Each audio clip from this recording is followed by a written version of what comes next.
Sometimes we all get those tests in life that we have to decide, am I going to choose integrity and character in this moment, or I'm going to do what seemingly seems like gray so that I can make it to the top. But I think the reason why you're so trusted in your company is because you have a track record of doing the right thing. And I think because we want to go further, that sometimes we think going faster will help us go further. But really, you said it so well, staying the course, being honest, having character, having integrity.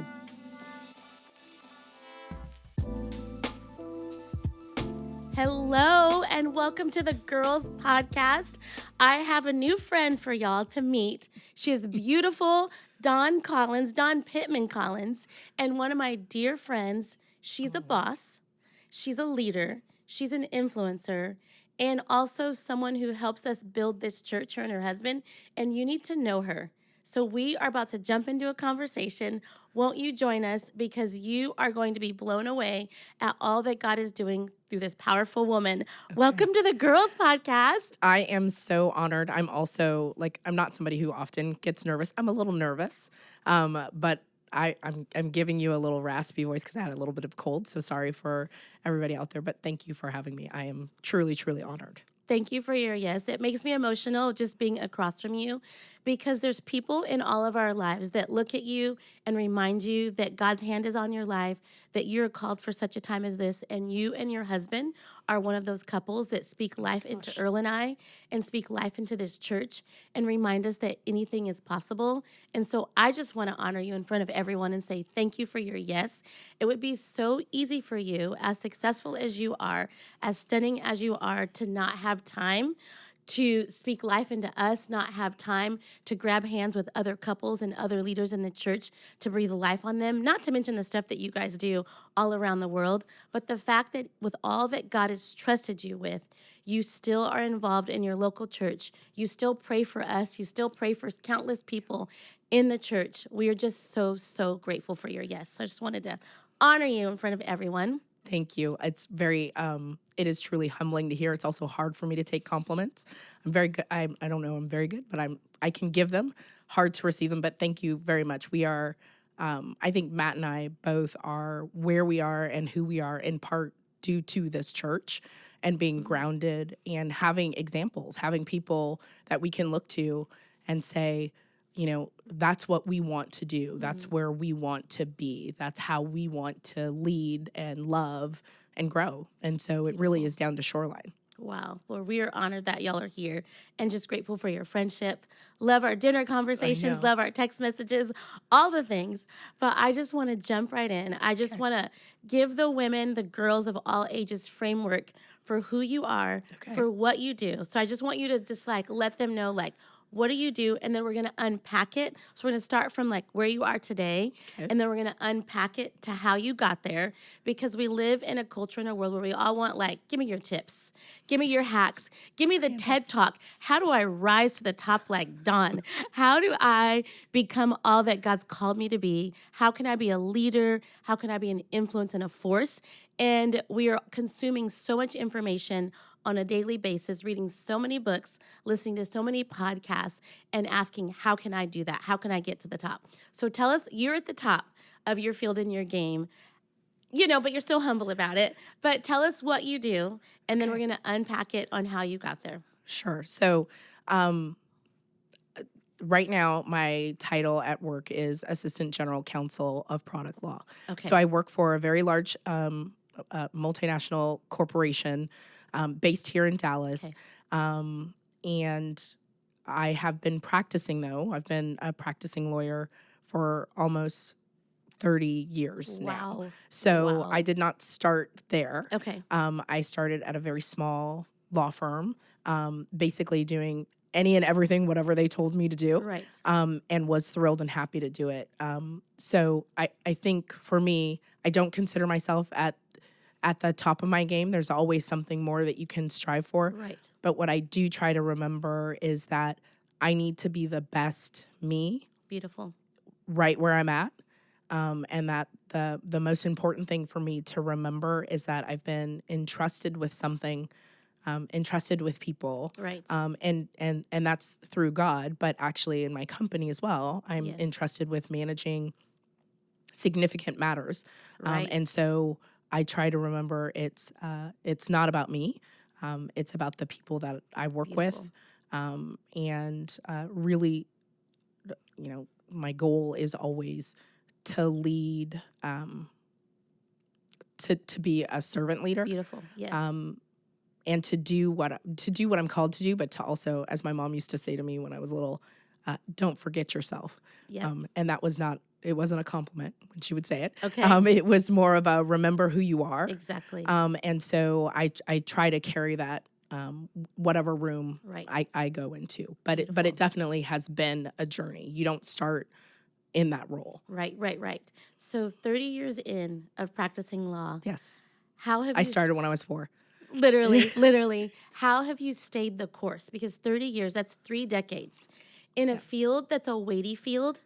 It's not like I'm just going to be blowing bubbles and flying kites type of field. It's a weighty field with substance and weighty matters. How have you stayed the course in law for 30 years? I think for me, part of it has been I want to finish what I started. Yep.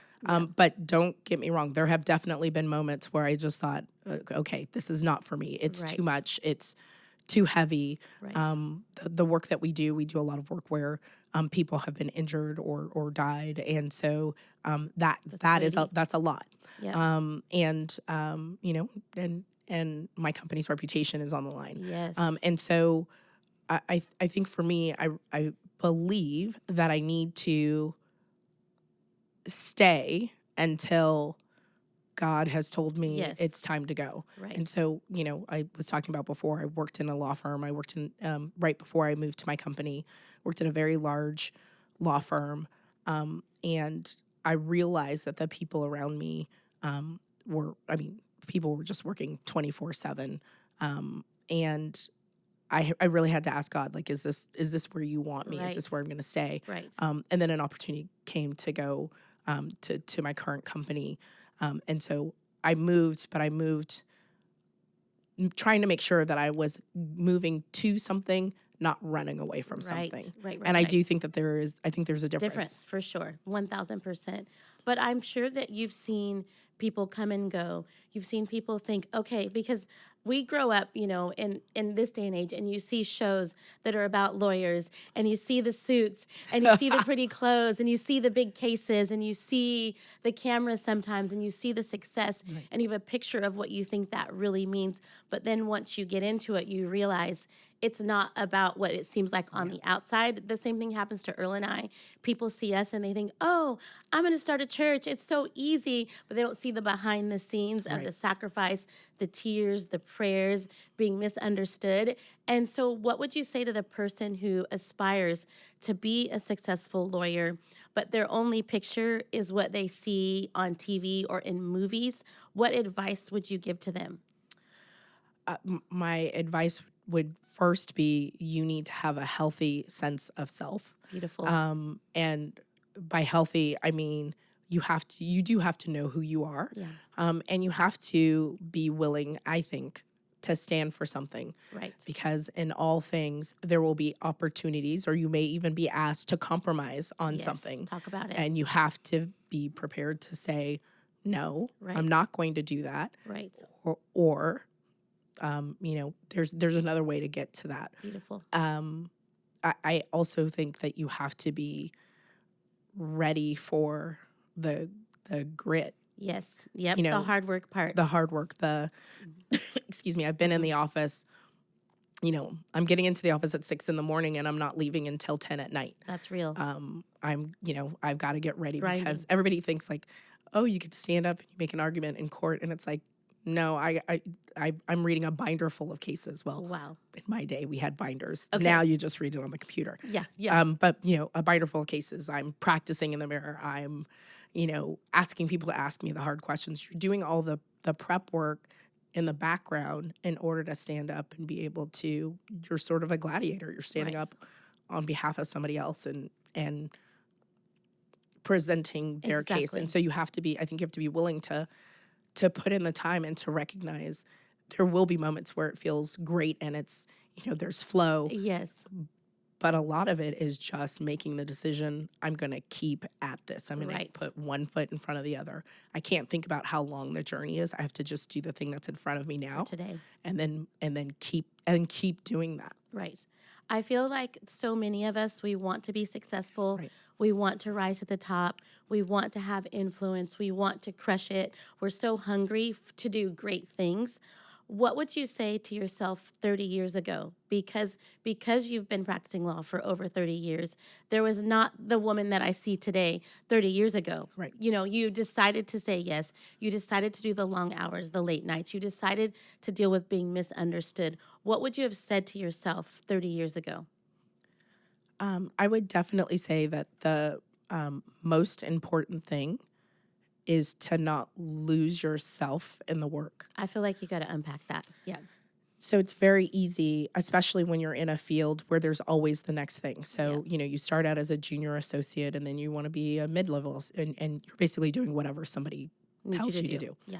And then you want to prove yourself so that then you can get a chance to do something more exciting. Yes. And then you move on to the next thing and then you're a senior associate and you're trusted with doing the day-to-day.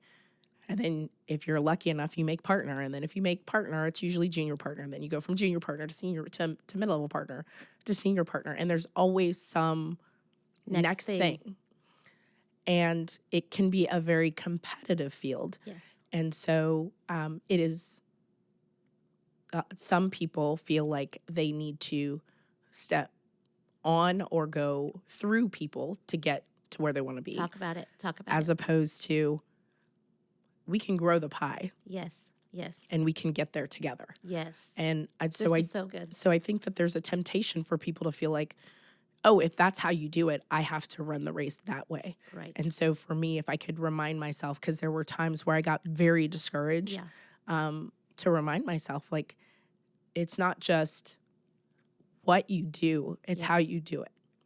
And you can never compromise your integrity. Wow. Because, at the end of the day, that's all you have. Exactly. Doesn't matter the house you have, the car you drive. Talk about it. If you've done something that means you've compromised yourself, your morals, or your commitment to God, it's not worth it. Right. And so for me, I really would want to say to my poor self who Yes. excuse me, who's You're fine, yes.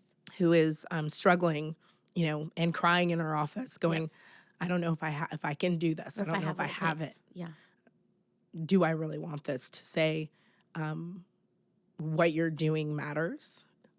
How you're doing it matters. Wow. And whether or not you realize it, people are watching. Yeah. Because the minute you say anything about, I went to church on Sunday. Yes. Or I'm going on a mission trip, people are watching you. Exactly. And so to hold your head high. Yeah. And to be okay. It's okay for it to be hard. Right. You just got to do it. And I think that is pure gold, because I feel like even as we're talking, I'm going to look at the camera for a second. I feel like there's so many of you that are listening that are going to be entrusted with amazing opportunities, that success is going to be brought to you, handed to you, but the difference will be how you steward it for the long haul. And Dawn talked about not settling, not compromising. Anytime something happens quick, doesn't mean it's necessarily right. Yeah.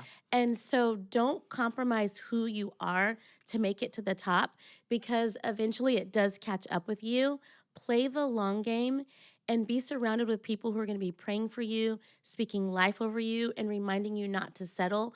Don't dumb yourself down to get there quickly. It's not worth it. The reason why you've been able to do this for over 30 years is because you decided and settled in your heart that it's not better to skip steps. It's not better to run over people to get to where I want to be. And I think that sometimes we all get those tests in life that we have to decide, am I going to choose integrity and character in this moment, or I'm going to do what seemingly seems like gray so that I can make it to the top. But I think the reason why you're so trusted in your company is because you have a track record of doing the right thing. And I think because we want to go further, that sometimes we think going faster will help us go further. But really, you said it so well. staying the course, being honest, having character, having integrity. I wanted to ask you this too. Were you about to say something? I was just going to say, I think people underestimate that. Yep, very much And so. that is, results are important, and I'm not Yes, going to say of they course. don't matter. Yeah.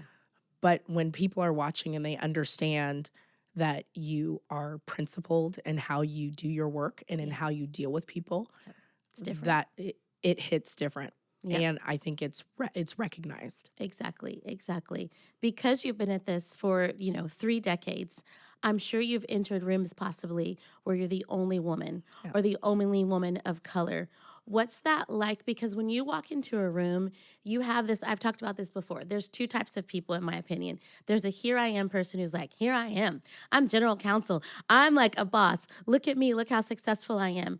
And then there's there you are people who, the minute they lock eyes with you, they have the posture of there you are.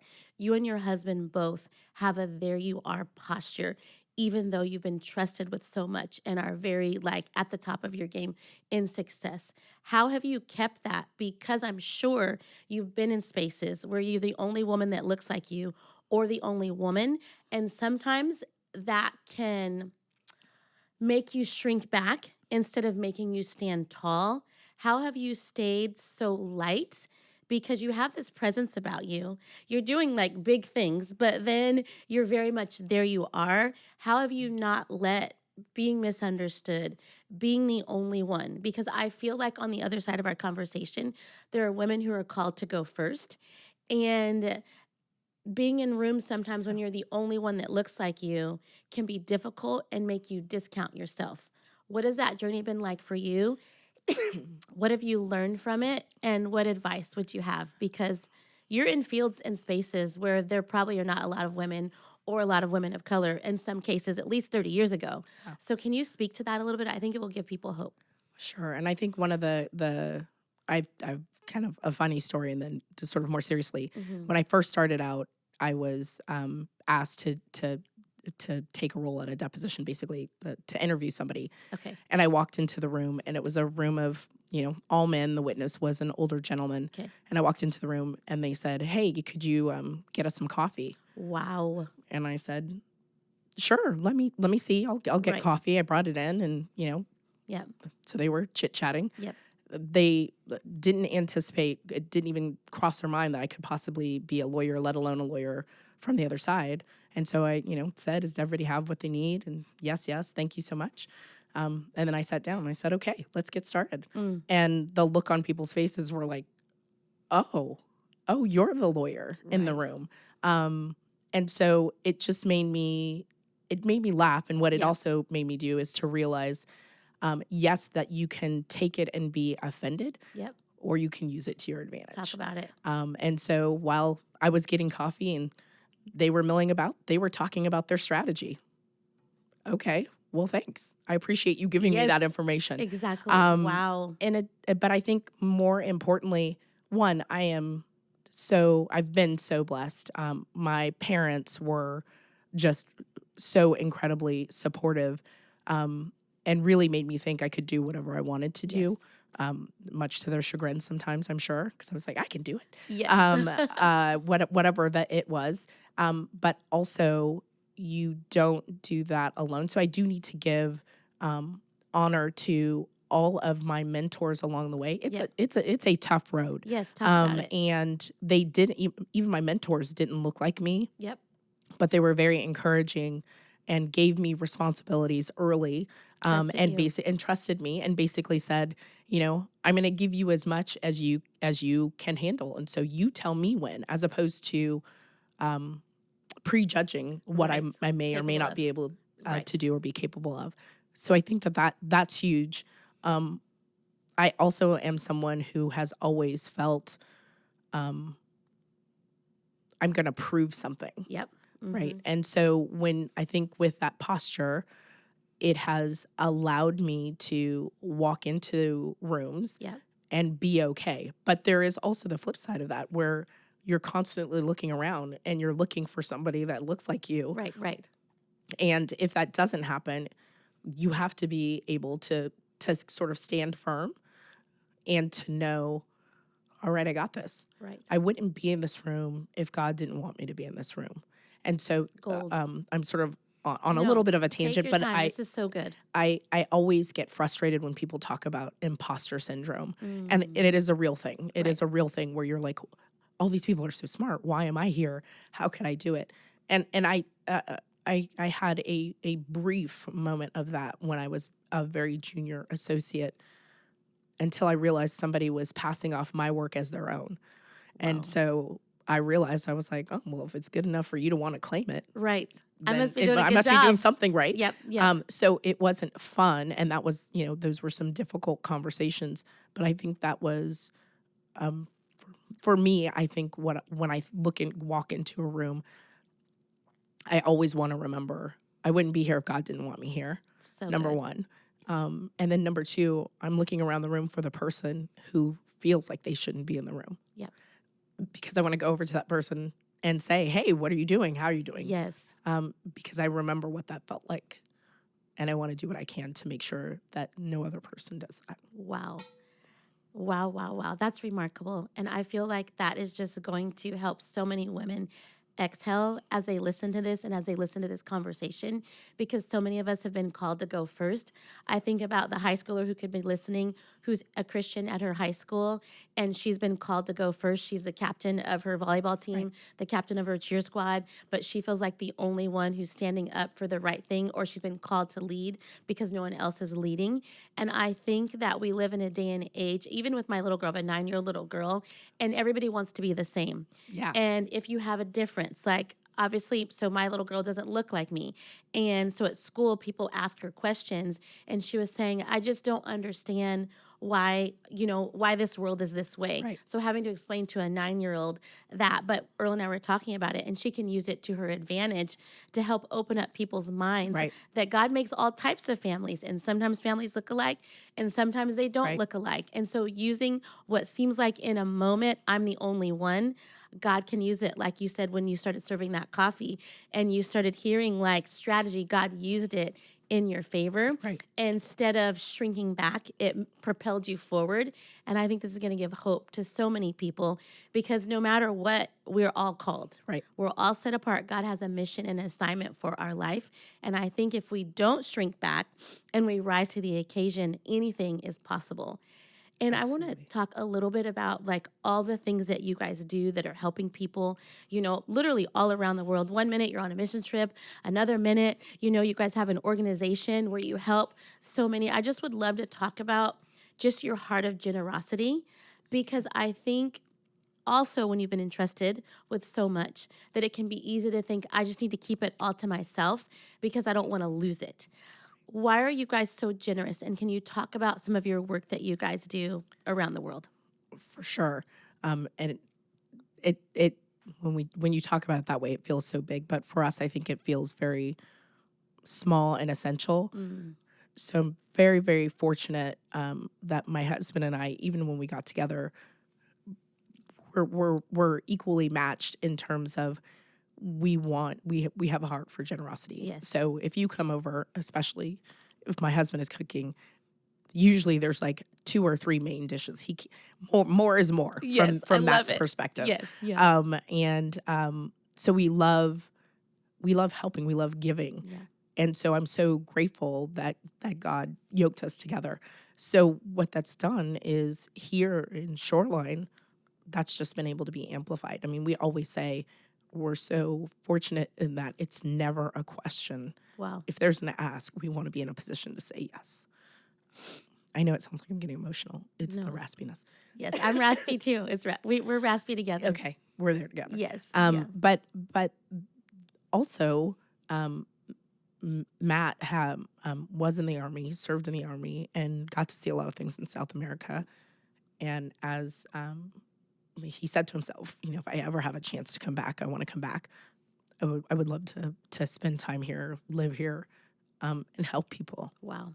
So as we got together, he was already had in his heart to start an organization. It's called Spirit of Wellness. Okay. And it's really focused on kind of 360 wellness. So, health, education, Beautiful, spiritualness for really focused on children. And so we he has a place or we have a place in Ecuador, and where we live or where the house is very, it's a economically depressed area. Yep.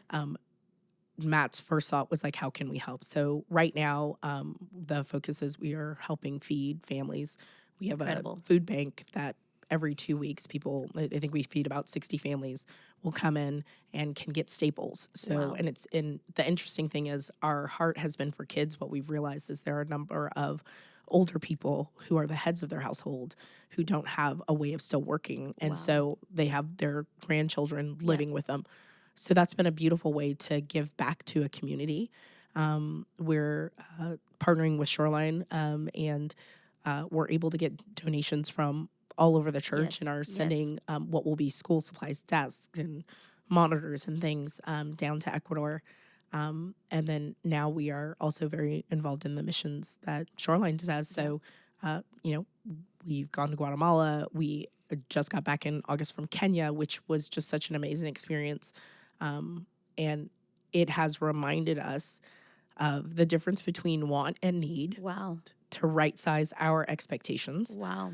In terms of how we live. Right. It also has opened our eyes in how, for us, giving, we've been able to see what that does. We've been able to look into the eyes of people That you've who been a part of. we've been a part of, with Sherlin or through Spirit of Wellness, who have something that they wouldn't otherwise have. Right. And it sort of right sizes your view. And it actually puts those words, like being the hands and feet of Jesus, into practice in a way that all I can say is you have to experience it. It is, now I am getting emotional. It is something that I just think is such a gift. And for us, I went to Kenya and I thought, oh, it's great. We're going to do all these things for these kids and for the Maasai tribe when we did a ministry with help of some wonderful people on the ground who just year round are doing things even when we're not there. Shout out to Peter and Lisa. Yes. And I thought about what we were going to do for other people. The gift that we get, and helping us see a purpose. Yes. It puts a different perspective, bringing it back to work. It puts a different perspective on work. There's nothing wrong with wanting nice things. Right. Your girl likes a certain lifestyle. Yes, yes. So there's nothing wrong with that. Yes. But there's something that it makes it so much more real when you understand, when I'm working, there's the verse of like, work as if you're working unto God. Yes. This is what I'm working for. Wow. This is where I want to be able to give, right? Yep. Not that I'm going to get something, but we're looking at like, what can we give? Yep. Yes. How can we give? And that's just a different way to frame life. Because in life, we're taught like, get more, get more, get more. Me, me, me. What do I need? What does my family need? Me, me, me. But to see, you and your husband have been blessed with so much. But instead of just for you, you also have other people on the other side of your hearts. And I think sometimes people think, I can't be blessed, but also bless others. If I bless others, then I won't be blessed. And I love that it feels like you continue to be blessed because you bless others, because God keeps trusting you because he knows you're going to steward it well. I think that's the case. I also think for a long time, I was, you sort of, you can very easily get caught up in the world and what somebody else has. Exactly.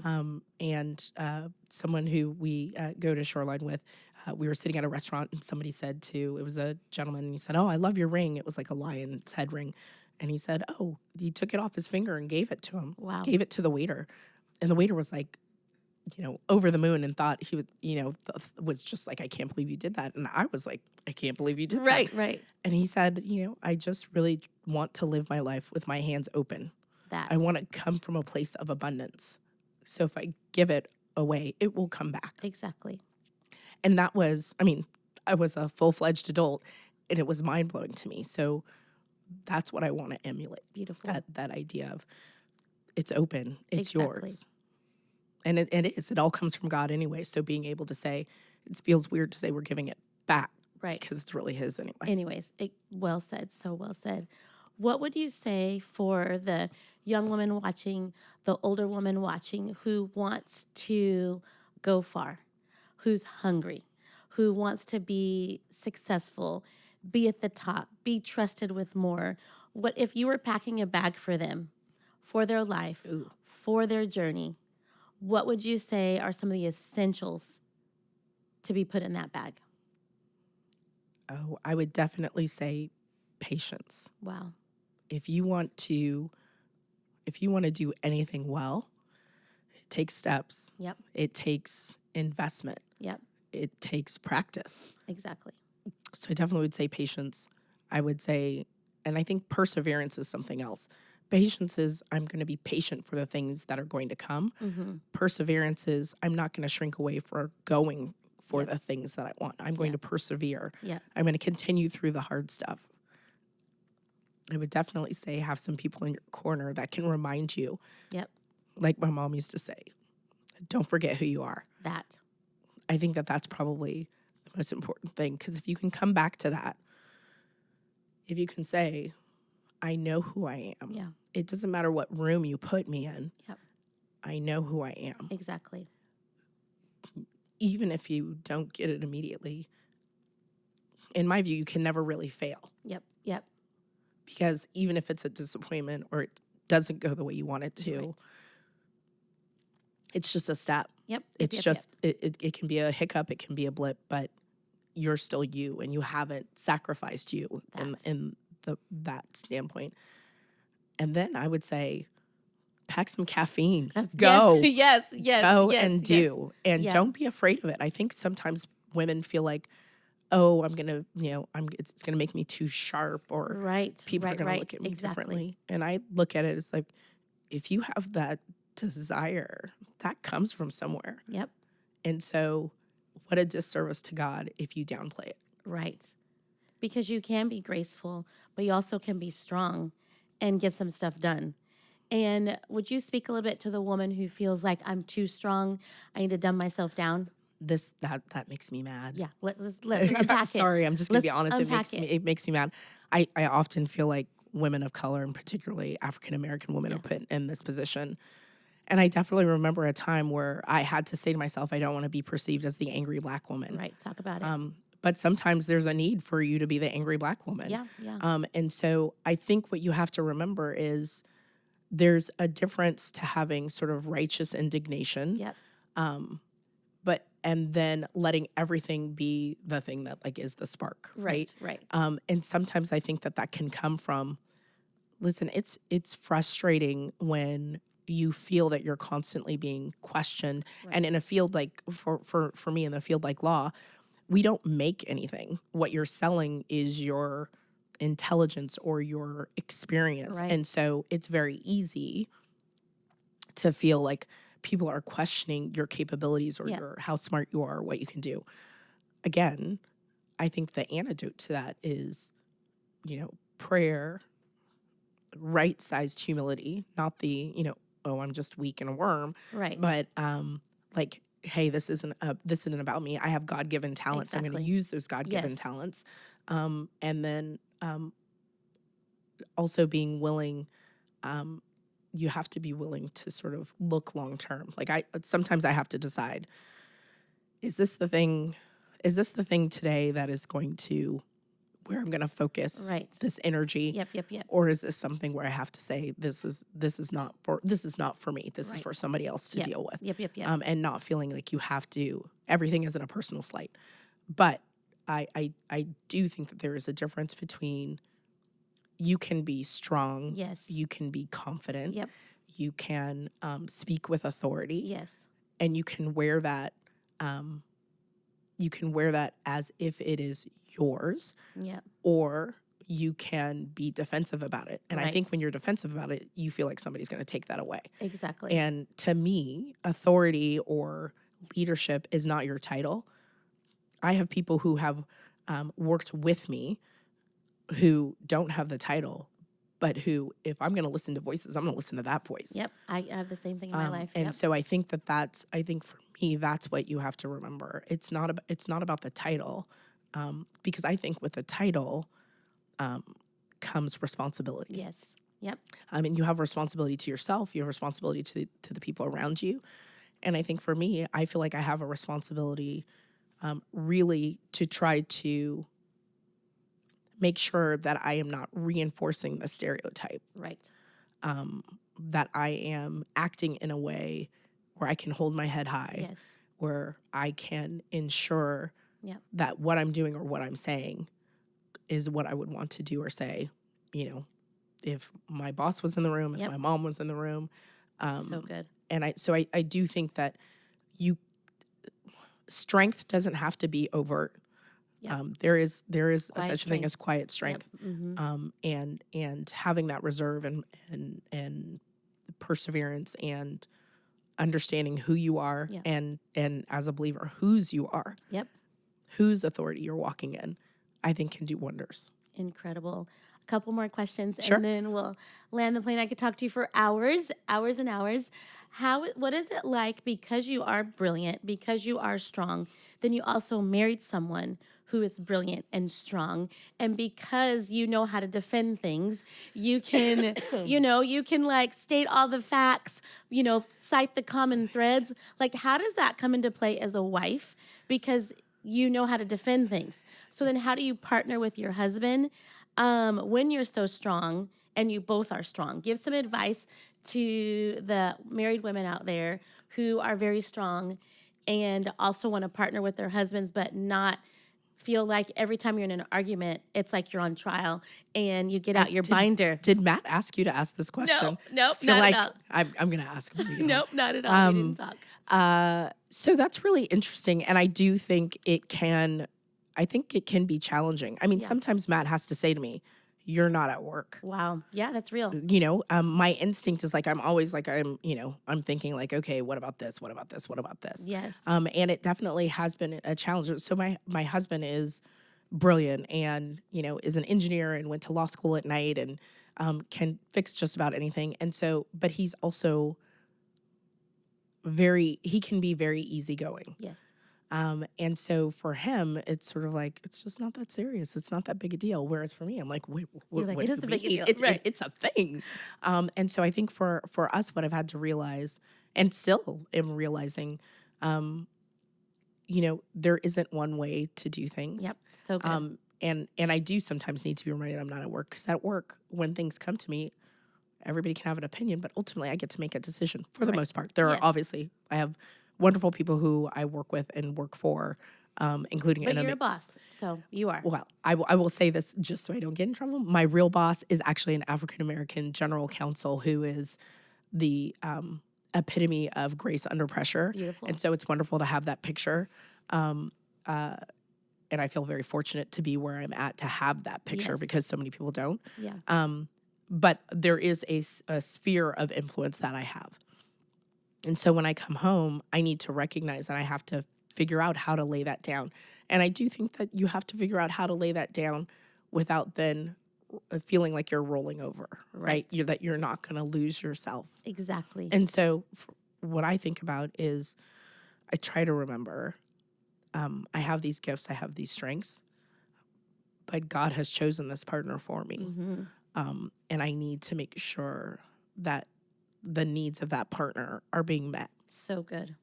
And that's, I mean, for people who have been married and it's been easy and they're like, I don't know what she's talking about, God bless. Yeah. But I will tell you, Matt and I got married later in life. I was 48 when we got married. And so I was very much used to your way, when you want, how you want it. Yes. For 48 years. And so it really has been an effort to I think you don't realize how selfish you are until you get married. It's exactly right. Mm-hmm. And then somebody will point out to you how selfish you are. Yep. It's refining. It very much is. And so I think what I would say, as I am still learning, is remembering you are there as a unit. Right. And Matt has said this before, if we're having a disagreement, if one of us wins, that means somebody has to lose. Yeah. And that means the marriage loses. So we don't want that. So good. So what we have to figure out is like, how can we find common ground? Right. But we, we are learning the key words, but like saying like, you're not at work for me is So, like, shorthand. helps you. Like, okay, I got to reframe Reset, this. reset. Yeah, reset. Yep. Hit the reset button. Beautiful. But I am grateful and thankful that I married the man that I married, and that You guys are a great team. he just has such a heart for God and a heart for giving and helping, and doing the right thing. So I'm blessed. Beautiful. Last question. How have you not lost your identity in your position, in your role? Because where you've reached, where you've climbed, where God has placed you, it would be easy to find your identity in just that. I feel like for the woman who's listening who's like, oh, I'm not an attorney, I'm a stay-at-home mom, or the woman who's listening who is finding her identity and being popular at school or popular in her college, or the person that everybody calls who always has the advice, whatever the case may be, I do feel like in seasons we can get lost, in our title and then not feel like we have anything else but our title and identify by our title, be it wife, be it mom, be it leader, be it lawyer in your case. How have you not lost who you are or identified yourself and find your worth in your accomplishments and in your title? Well, it would be a different answer at different stages. Yeah. Certainly there was a time where I think, in fact, I was so lost in my work and very much had the attitude like, well, if I don't do it, nobody will, and I've got it. And that's a very, I didn't recognize at the time, it's a very prideful place to be. Yeah. It wasn't until some friends were doing something and I said, oh, you guys didn't even invite me. And they were like, you always say no. You always say you have to go to work. And I realized that I was putting that above all things. So I think now trying to get a healthier perspective on, yes, that's what I do, but that's not who I am. Talk about it. That is really important, and it is work. Because you get rewarded the more you invest in this thing, right? But recognizing I want to have a life outside of that. Having a partner who reminds you of that is helpful. Yep. But I do think I also have realized I don't want, people talk about what you want on your tombstone. I don't want to be known like, oh, you were a great lawyer. That's nice. What I want to be remembered for, what I want to live for is I was a great friend. Beautiful. I was a good sister. I made my parents proud. Yes. That we helped people. Beautiful. That's what I want to be known for. And so I need to invest there. I do think for folks who are out there, and especially if you're married, I think you have to remember, you also have to remember to give and invest in your relationships the same way you would invest in your career. So good. Because people change and grow at different paces. And so I think it's really important to try to stay connected and not make assumptions about where your partner is at. Right. So can you say, or would you say, you can be successful and find success, but not find your worth in your success? Yes. I think so it's possible, you're saying? It's absolutely possible. You have to right size it. You have to recognize that is what I do. And when I do it, I want to do a great job. Right. But when I come home, I'm not wearing a T-shirt that says, Assistant General Counsel is in the house, right? I'm Dawn. I'm Matt's wife, and really remembering that. And I do think that there are seasons where things spike, and you you kind of have to right the ship and remember it. But I do think that is entirely possible when you do it with a level of humility and recognize it's what I do, not who I am. Beautiful. Well said. Thank you for having this conversation with us. I feel like myself included, all of us girls have grown, been encouraged, and been challenged.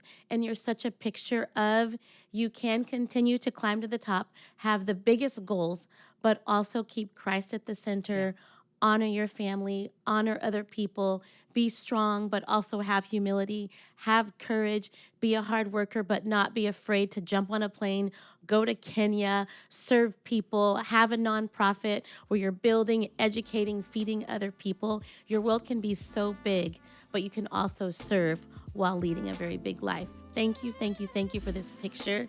For example, I loved it, and I know the girls loved meeting you. Thank you again. Thank you for having me. And that's all we have for you.